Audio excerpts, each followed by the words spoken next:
Ya, hari ini kita melanjutkan ya.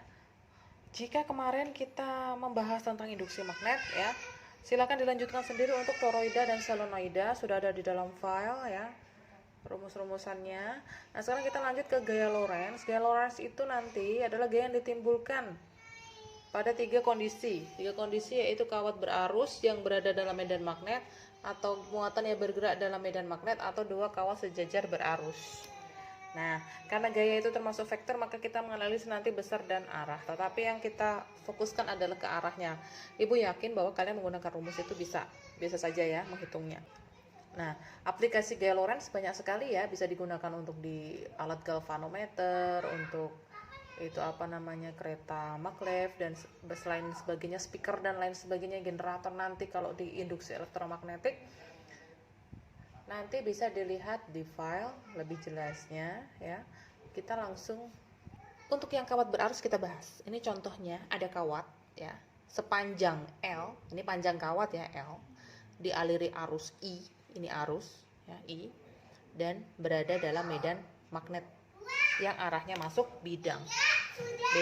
Nah, sekarang maka nanti rumusnya adalah F sama dengan bil sin theta. Nah, Bu, andai kata nanti sudutnya tidak ada, maka sudutnya itu adalah 90 derajat, atau maka sin 90 nilainya 1.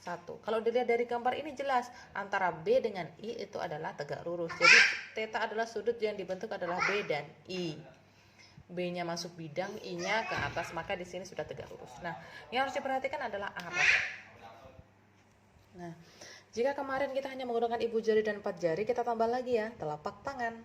Nah, jadi nanti kita bermainnya menggunakan telapak tangan kanan ya, tangan kanan. Ini I, ibu jari, 4 jari B, dan telapak tangan adalah F.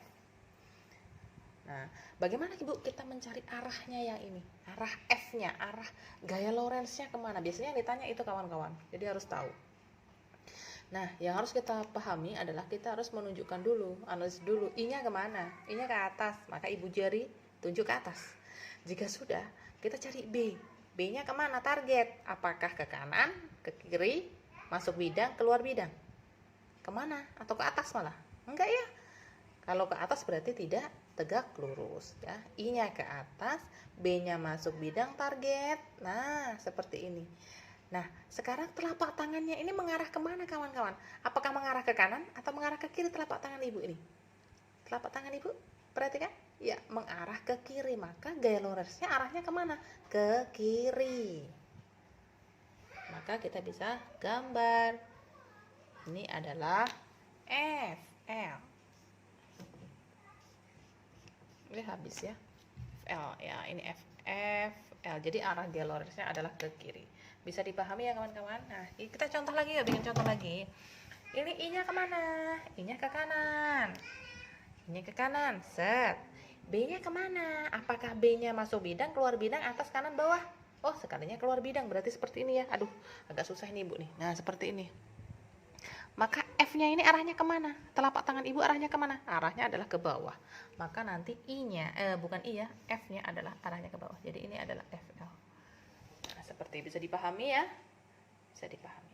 Nah, sekarang mari kita menganalisis kemanakah arah gaya Lorentz dari gambar-gambar berikut dari 1 sampai 4. Ya, siapkan tangan kanan kalian. Ini B ya, belum ibu tulis. Ini B. Ya. Mulai dari yang pertama. Yang pertama harus kita lakukan adalah kita mengarahkan dulu arah I-nya ya. I tadi ibu jari. I-nya kemana? I-nya adalah ke kiri. B-nya kemana kawan-kawan? B-nya itu arahkan target. Apakah masuk bidang? Iya, masuk bidang karena cross. Nah, masuk bidang. Maka F-nya kemana? F-nya itu ditunjukkan oleh telapak tangan kita. Telapak tangan ibu ini kemana nih arahnya? Kemana? Ke bawah. Maka F-nya arahnya ke bawah. Kita gambar. F. Nah, atau bisa diartikan bahwa kawatnya nanti kalau misalkan timbul gaya Lorentz padanya, maka dia akan tertarik ke bawah atau terdorong ke bawah. Nah, sekarang kita lanjutkan yang kedua. Oke. I-nya kemana? I-nya ke bawah. Ibu jari siapkan. Lalu B-nya kemana? B-nya arahkan B-nya. B-nya itu ke sini ya. Ya, keluar bidang. F-nya kemana kawan-kawan? F-nya, lihat telapak tangan ibu. Telapak tangan ibu arahnya adalah ke kiri. Maka F-nya adalah ke kiri. Maka nanti akan bergeser kemana? Akan bergeser ke kiri kawatnya. Nah, bagaimana yang ketiga? Yang ketiga itu I-nya. I-nya adalah cross. Berarti I-nya masuk bidang. Seperti ini ya, masuk bidang ya.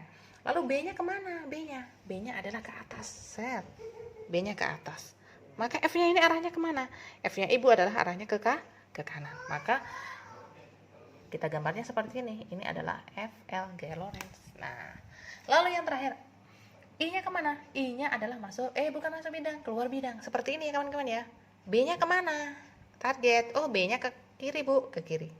Set. Maka F-nya kemana ini? F-nya adalah telapak tangan, arahnya kemana? Ke bawah atau menghadap ke bawah. Telapak tangannya itu menghadap ke bawah, maka F-nya adalah ke bawah. Jadi jika bingung ya, nanti pokoknya untuk telapak tangan itu mengarah kemana. Seperti ini mengarah ke kiri, telapak tangan berarti F-nya ke kiri. Kalau mengarah ke atas berarti F-nya ke atas. Kalau telapak tangannya mengarah ke kanan seperti ini berarti F-nya ke kanan. Kalau mengarahnya telapak tangannya ke bawah berarti F-nya kemana? Ke bawah.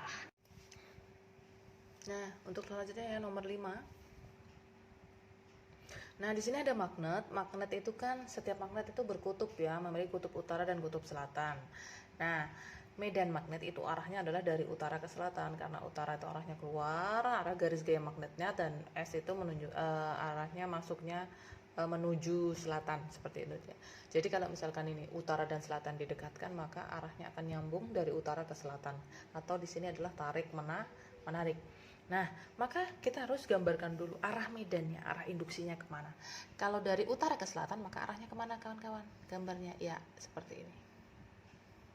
Ini adalah arah apa? Arah B. Sudah jelas I-nya ke atas. I-nya ke atas, B-nya ke kanan. Maka F-nya kemana? Telapak tangan mengarah kemana? Telapak tangan mengarah masuk bidang.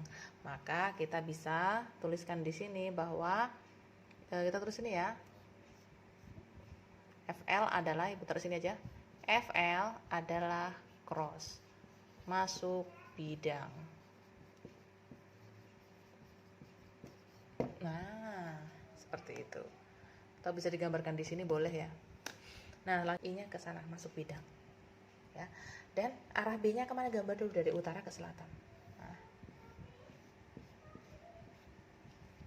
maka di sini ya, maka di sini bagaimana? Tinggal kita arahkan. I-nya adalah masuk bidang seperti ini. F-nya ke mana? B-nya ke kanan. Ya, seperti ini. Maka F-nya kemana? F-nya adalah ke bawah. Agak susah ya ibu ya. Ya seperti inilah. Ya, jadi F-nya adalah arahnya ke bawah. Ini FL. Nah, kalau nanti ya di mana di soal itu biasanya bisa seperti ini atau bisa seperti ini. Jika seperti ini jelas ya, kita harus tahu B-nya kemana. Oh, B-nya ke sini. Nah, B-nya adalah arah X positif. Ini B-nya ke sini, B. Ya, jelas. I-nya kemana? I-nya itu ke sana, masuk bidang. Kalau di 3 dimensi seperti ini gimana? Ke Y kah, ke X kah, ke Z? Sekarang ke Z, tapi bukan Z positif, Z negatif. Kenapa Z negatif? Karena arahnya ke sana. Nah, biasa kawan-kawan, seperti sumbu-sumbu X dan Y biasanya kalau di sini positif berarti di sini negatif. Kalau di atas positif, bawah negatif. Kalau di depan di sini positif, maka di belakang adalah negatif. Di sini Z negatif. Jadi ini I-nya ke sana. Maka B-nya kemana? Bukan B-nya, FL-nya kemana? Gaya Lorentz-nya kemana? Sekalinya tadi arahnya ke bawah. Nah, maka arahnya FL ke sini, berarti ke arah Y negatif. Jadi jawabannya nanti ya ada 2 versi ya, bisa ke bawah gitu aja, atau bisa menggunakan ini apa namanya grafik 3 dimensi. Jadi ini jawabannya, FL-nya adalah ke arah Y negatif.